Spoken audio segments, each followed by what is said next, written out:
আসসালামু আলাইকুম। আমি এখন আছি আমাদের পুকুরের পাড়ে।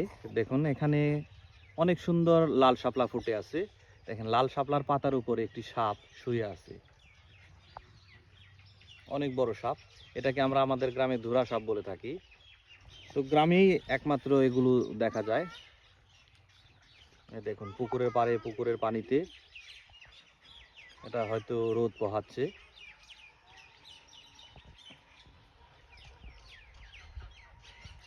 এটা হলো আমাদের পুকুর।